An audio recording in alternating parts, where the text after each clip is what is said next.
Bem-vindos ao Fé Pública, seu podcast que fala de democracia, abraço, exclusão, ambição, exato. Hoje nós estamos aqui num momento muito especial com a presença do Thiago. Eu tô ofuscado. Cara, eu tô muito nervoso.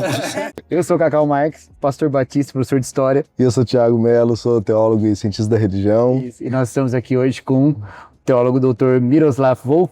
E dispensa um pouco de apresentações, porque a gente sempre fala um pouco dele aqui, mas de qualquer forma, acho que é importante falar um pouquinho dele. Com certeza, nosso patrono exatamente. Formal. Eu vou mencionar aqui depois da que a gente começar a entrevista, mas alguns de vocês já sabem que o nome do nosso podcast é baseado no livro dele, né, A Fé Pública.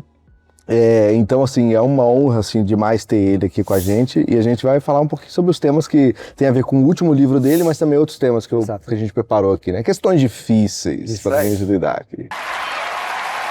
Thank you, Dr. Volf. Thank you for being here. Oh, I'm delighted to be here. I mean, I'm listening to you talk and I feel a little bit slightly dim-witted at your jokes, but I didn't have a single one of them. I'm so sorry. We're just saying how you're honored to have you here. Yeah. So thank you so much. Honor is all mine. No. You're too generous. Delighted to be. Yeah, so thank you so much. And I was just saying that our name of the podcast is based on your book. So it's so good to have you here because it's a kind of an achievement for our podcast to have this conversation with you. And I think I'm going to start about your last book. I think it's a great start point, right? So, well, I remember when I was there with you, which is such a great time of my life, and learning from you. We enjoyed having you. Thank you so much. And I miss the center. I miss the daily routine. So I was there when you were writing the book, and I had the privilege to read the chapter 4 on Paul. And I remember when I just finished reading the book, reading the chapter at least, saying to my wife, well, how this is challenging for me in the time of my life that I am, in the academic life, pursuing a job as an academic, as a researcher. Yeah. Because we are trying to prove ourselves. We are trying to prove ourselves that we are better than others in terms of papers published, right? Yeah. And books and fellowships and everything. So it's kind of hard to understand how we can navigate through those waters in the academia. So I think my first question, and especially for those who listen to us, they are in the university and undergrad or grad programs, how they can understand and navigate through these waters, through these hard times that are in the formation of an intellectual as a professional in the academia without losing their souls. Yeah, that's a very good question, and I think it's particularly difficult in the space when one is finishing a kind of degree that is supposed to land the person a job and trying to negotiate that space. It's obviously problem is it accompanies education all along, and it never ceases. And the issue, of course, is not simply that you want to make yourself better. A person wants to make oneself better than others, but you know that those who are assessing, they're making comparative judgments, and so that feeds a certain kind of mentality in one's own approach.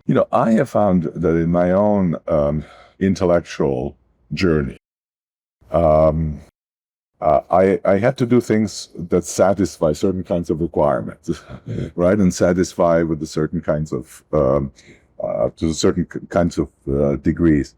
But I find it that the more I embrace the tasks as something that has a meaning in its own right, the less I pursued it primarily as, okay, well, I'm going to do this because this is going to give me advantage. When that thought occurs, it almost devalues in my own eyes the work that I'm doing, right? This is purely instrumental activity now that I'm engaged in. So I have tried to make it a rule in my life. Work on things that you love, and make sure the things on which you work that you love. Because there's also that side of things, right? Mhm. That you can come to love the thing, even when it's sometimes difficult to love, and maybe that's not your preferred kind of activity. And so for me, that ends up being the key. To confirm your point, a colleague of mine, whom you know, John Hare, who's a philosopher, scholar in Kant and Aristotle, he's always said that his best work was after he got tenure. So he was hired, Yes. he went through all the hoops, got the tenure, and now he could do work that he really wanted to do. And that's the best work that he has done, which kind of confirms on the other end this idea that when we love, when we fully identify, it doesn't matter if you are better or less good at somebody else. You're doing something that you truly love. Yeah. And that's a key to it. Yeah. Yeah. Can we say that it's kind of not making things a means but an end? Yeah. Right. I think that's a very good way to sum it. If the work is simply a means to certain form of an end, it ends up being alienating work. So you know that I did my doctoral dissertation on Karl Marx. Yeah. And one of the features in Marx's early theory of alienation is that if something has a merely instrumental value, it's going to be alienating. Yeah. It has to have also intrinsic value, the activity itself. And I think that's a good lesson to keep in mind. Yeah. Sure. So I can't stop thinking about how we cannot do things just for the thrill of winning against the other. And I think that we have a model of this work in God itself, because God's not disputing anything with anybody, not even the devil. But we see in the church, even in the academic circles of formation for the pastors and theologians, this kind of mentality of we have to be the best, like Thiago said about other areas. And does this corrupt the preaching of the gospel and the preaching of the word of Jesus Christ in the church today? And how can we be different in this society that works this way, being this alternative society like the church? I think it can corrupt the gospel. It can corrupt the ministry more broadly construed. If you're after numbers of attendees in your church, or increasing church membership, or what other metrics of success are there for the minister, right? Maybe in public domain, the person is well known, or whatever else that might. Subscribers. Yeah, there we go. Whatever that might be, and social media success. I think if one simply chases success, it has always the potential of undermining the very character of the gospel, and it seems to me that that's true in other endeavors as well. It's true in, say, philosophical endeavors, and it's true sometimes in economic domain. In order to increase your revenues, you compromise the quality. I mean, in general, it seems to me that the danger of competitive environments is a certain kind of reduction in quality. And I would say that's especially true in the Christian faith, because as I see it, this is not our ministry. I'm a servant of someone else, and in the same 4 chapters, in which Apostle Paul in 1 Corinthians writes quite a bit about competition and against the competition, he talks about, he has this phrase, what is it required of a servant? Simply to be faithful, right? it's a beautifully freeing thing, and I think it's important for us to embrace it. I have a hard question, I think, for you. Yes, please. Well, the thing is, as other animals, because we are animals in Yes. in some way, right? Like other animals, we developed some self-defense mechanisms. Yes. And I think one of the most sophisticated ones is self-deception. And well, we have a great book from economist here in Brazil, which is in English. The title is "Lies We Live By: The Art of Self-Deception." Yeah. It's a great book, and he says that we need self-deception because it allows us to present a coherent image of ourselves, and we can sustain this image because we deceive ourselves. The thing is, given our ability to lie to us, how can we know, or how can we make sure that we are striving for excellence and not to superiority in terms of being superior to the others? Yeah, I think it takes quite a bit of capacity for introspection to be able to do that, and even then one is not sure that actually one has identified properly. And that propensity to self-deception is clearly there.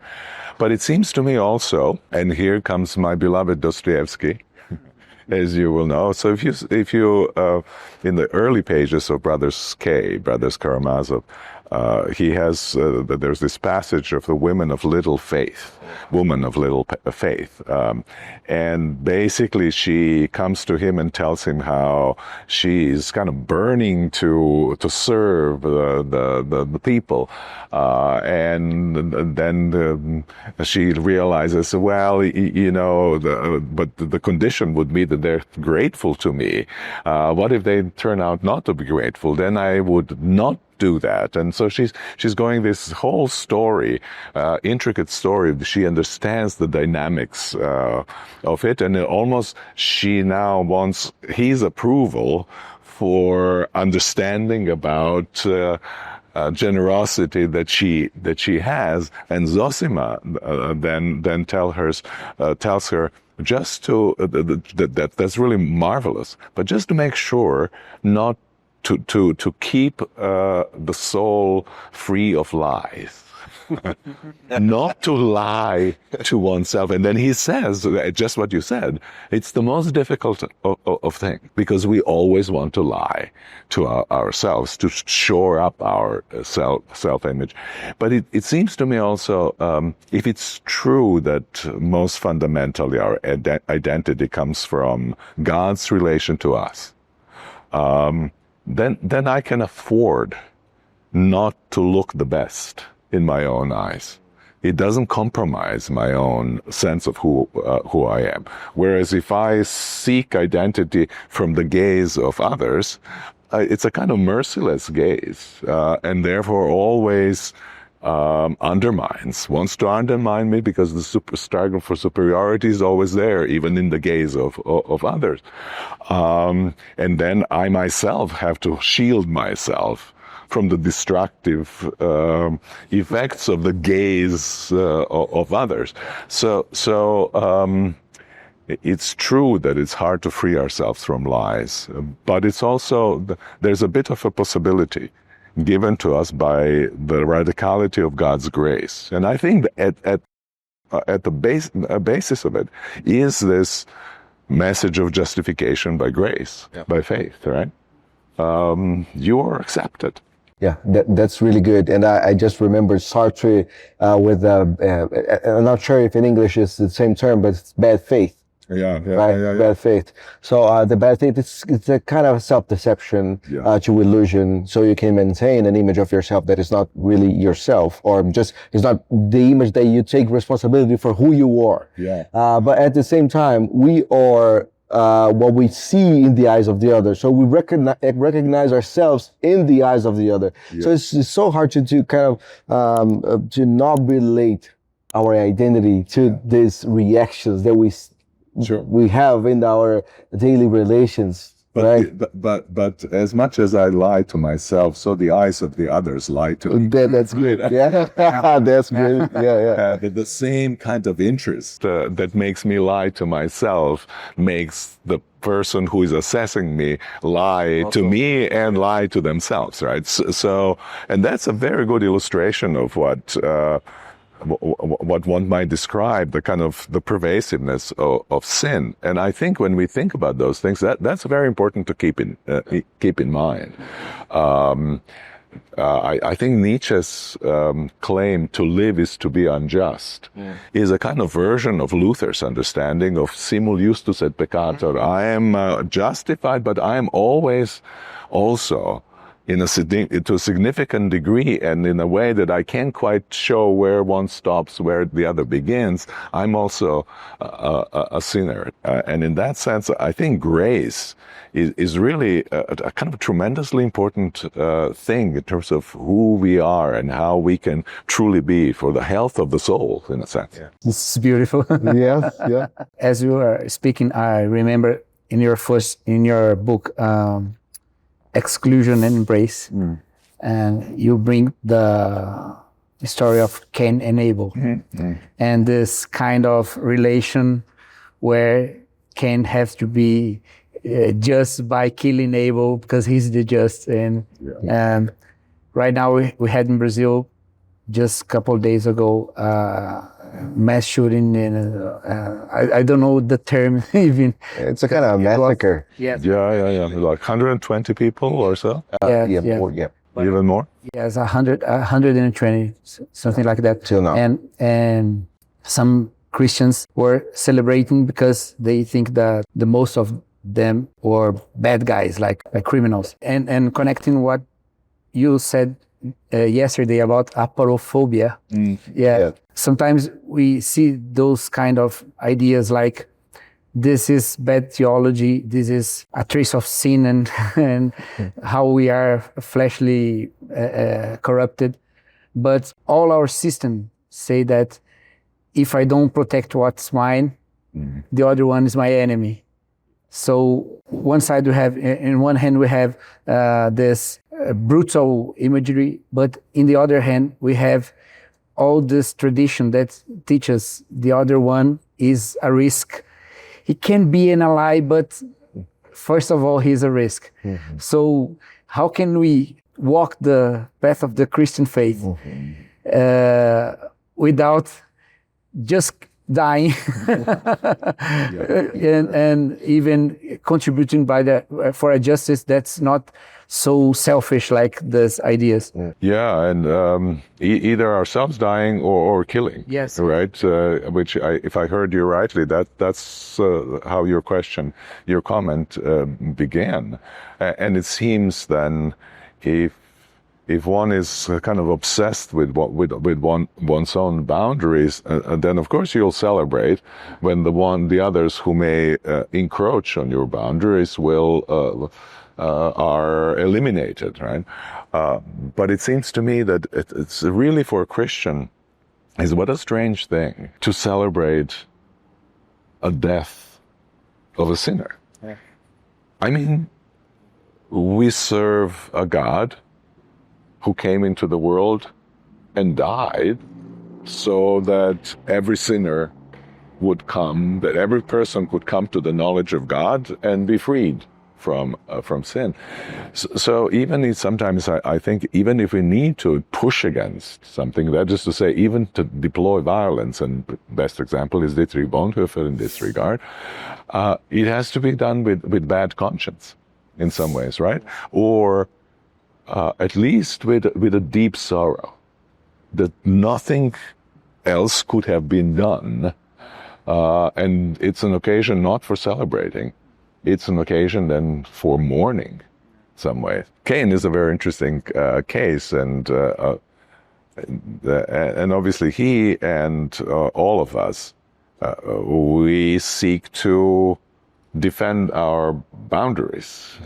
We are bounded creatures, right? And in that sense, intrusion into our space as a human, into my bodily space, is an assault on the self as well.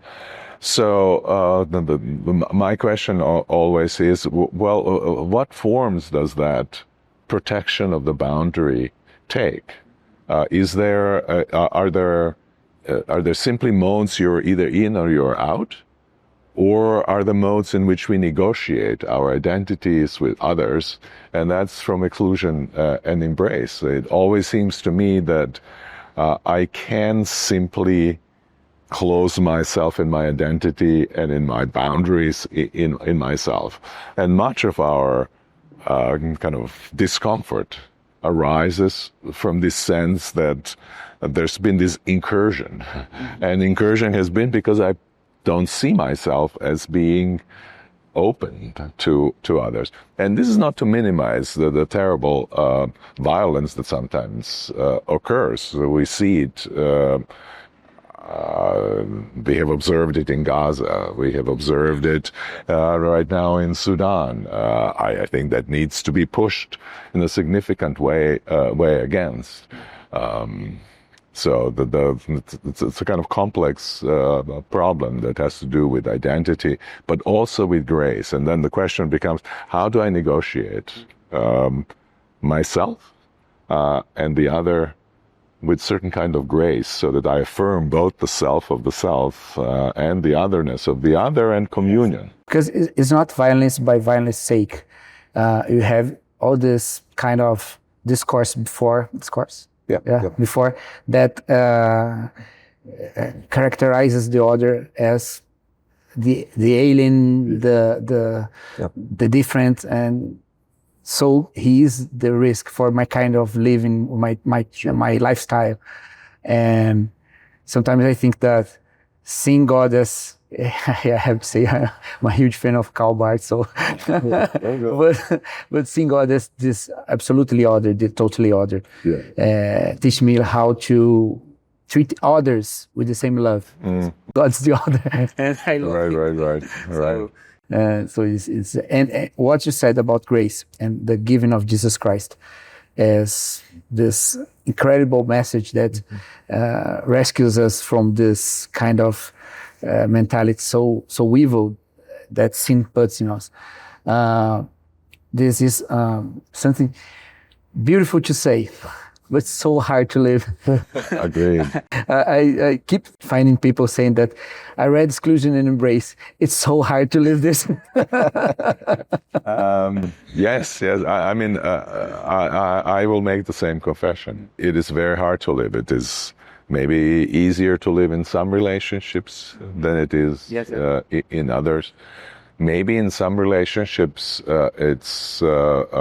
embrace is only possible as a kind of offer that gets rejected, that gets kind of undermined in its offer.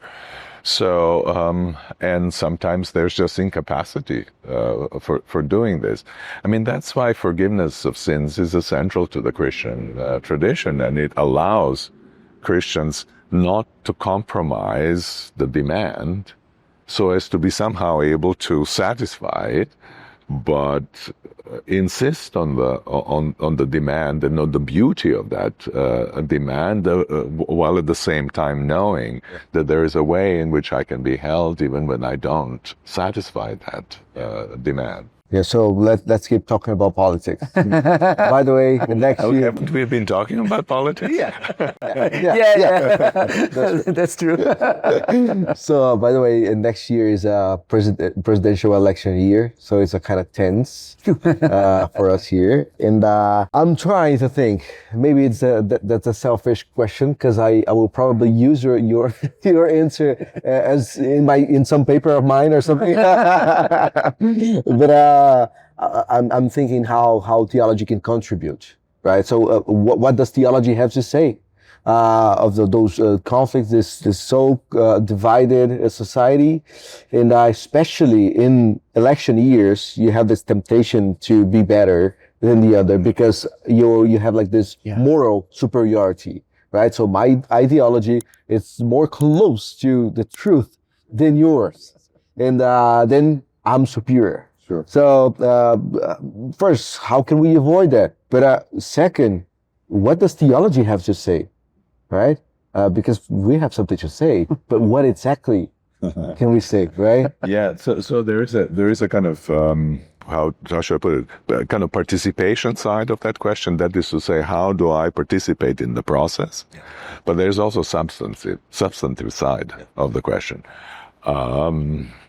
And I don't know if have you seen this little book that Ryan and I wrote, which is a companion to the Public Faith. Do you know that? Oh yeah, the Public Faith in Action. Public Faith, sure. Public Faith in Action, because it has about 5 chapters or something like that, very short chapters, on the kind of how we participate in the process, and then particular kinds of issues, how one adjudicates those. I think we are. I don't know how it is here. Certainly in the United States, we are in a kind of warlike position. Yep. So that it's almost beyond politics in some ways, right? Because you would expect regular politics to be about discourse. You would be a public discourse and at least openness to be mutually persuaded and to try to find ways in which we all can live together. I don't think that's available in the United States at this point.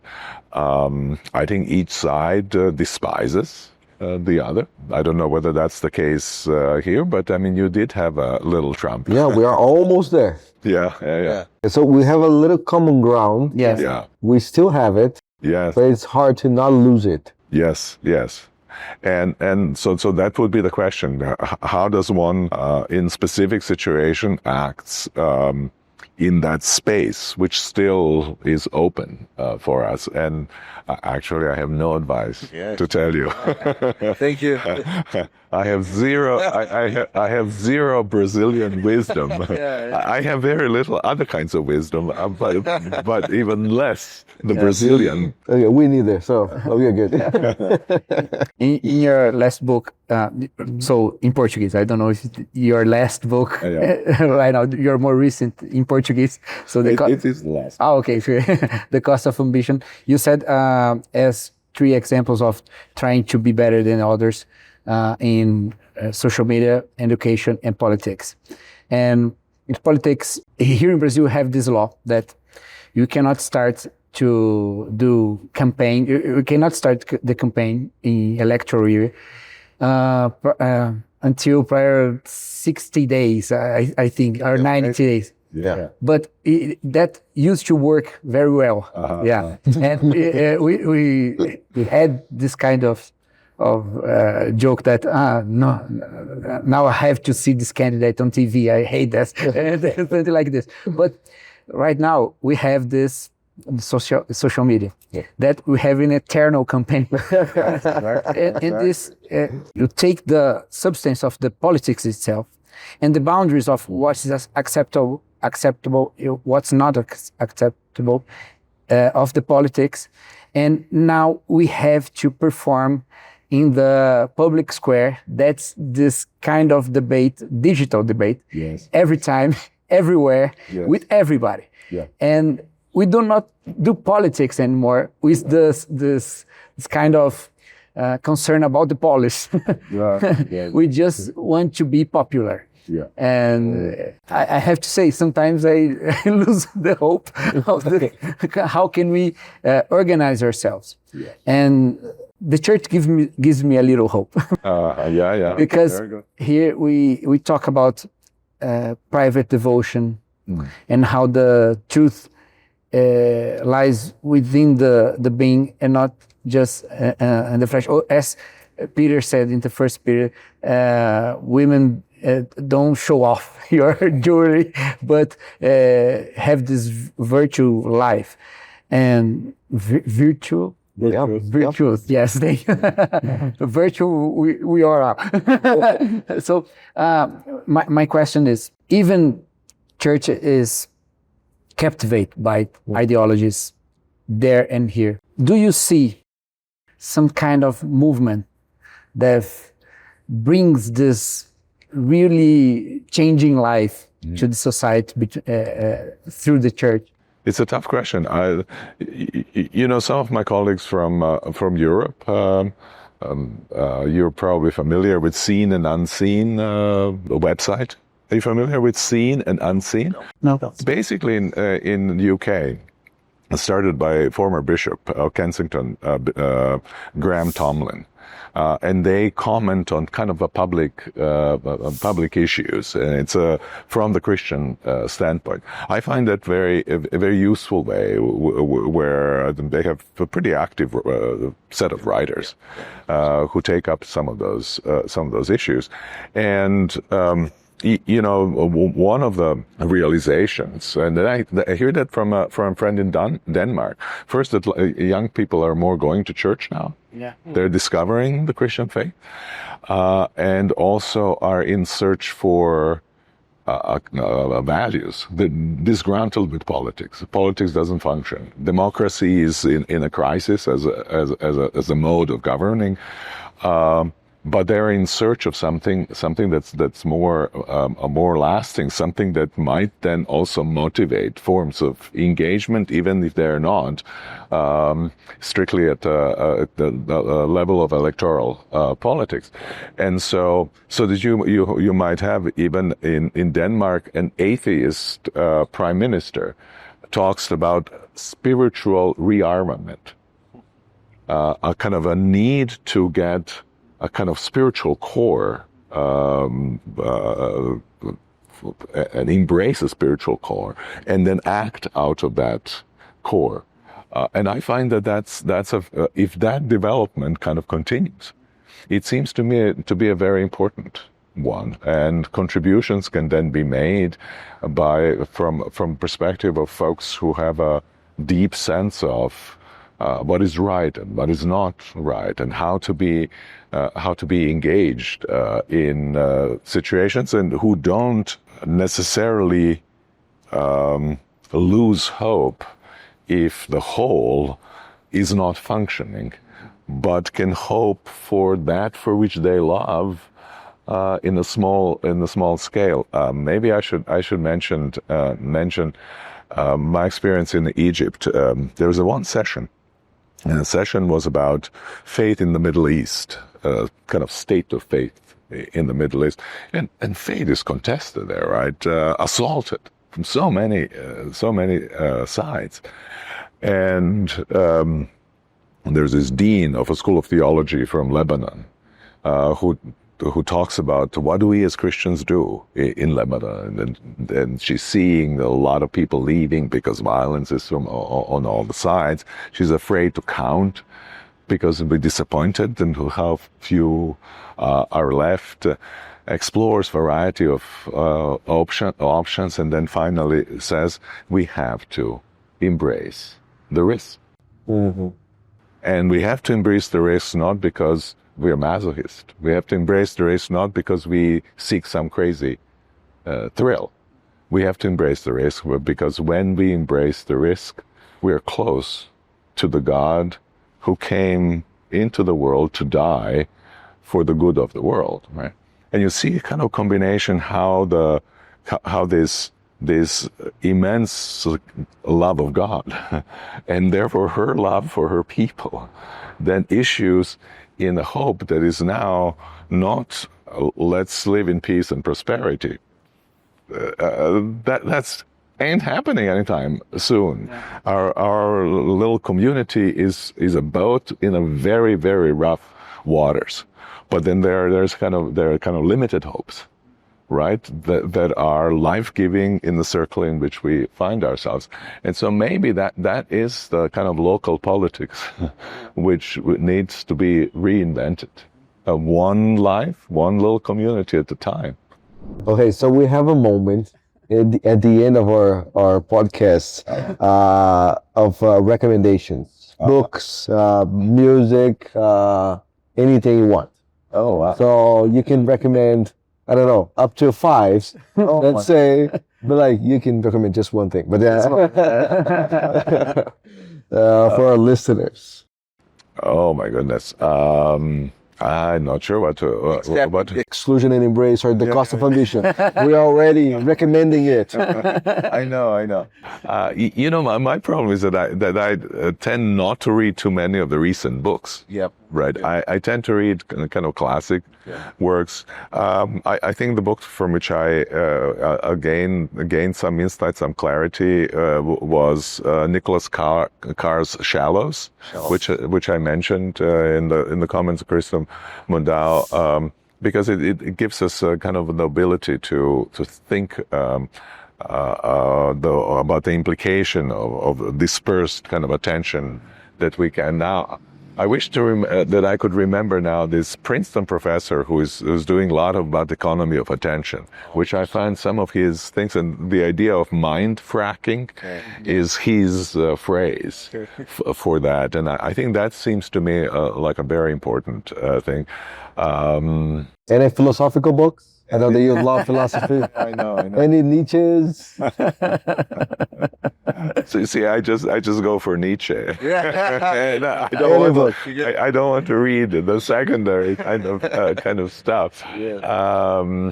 I'm sorry, I'm blanking. No, maybe, that's great. That's perfect. Blanking and recommendation. Yeah, that's perfect. We're gonna read Shallows. Yeah, and I have a recommendation. It's The Cost of Ambition. Yeah, mine too. It's a great book. I think everyone can read and be benefit to it. Great question. A book that is a little bit older. Has Hartmut Rosa been here introduced? Yes. Mm-hmm. Yeah. Here's this small book. I don't know. English title is Uncontrollability. I don't. It's got 100 pages. He has 800. Yes. The huge, which I think is very good. But there's this 120 pages. But it's called Uncontrollability, I think, in English. And in German, I think it's Unverfügbarkeit. It could have been translated, and it's a wonderful little meditation on kind of modern life and a need to rediscover kind of resonance with ourselves, with environment in which we are.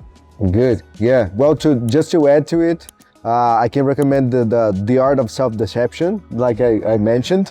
So you read the Art of Self-Deception first, and then you had a remedy, which is the Cost of Ambition. So I think you can read both and be benefit by it. There we go. Right? Good idea. So, make sure that they know what the problem is. Yeah. So thank you so much, Miroslav. So good to have you here. My Thank you for pleasure. taking the time. Thank you. Thank you so much. Honored. To both of you. We are honored. Thank you so much. Então é isso aí, pessoal. Já a gente se vê no próximo episódio. Valeu. Episódio muito especial. Depois compartilha com o pessoal aí, né? Faça seus comentários, enfim, vai ser bem legal. Tamo juntos. Valeu.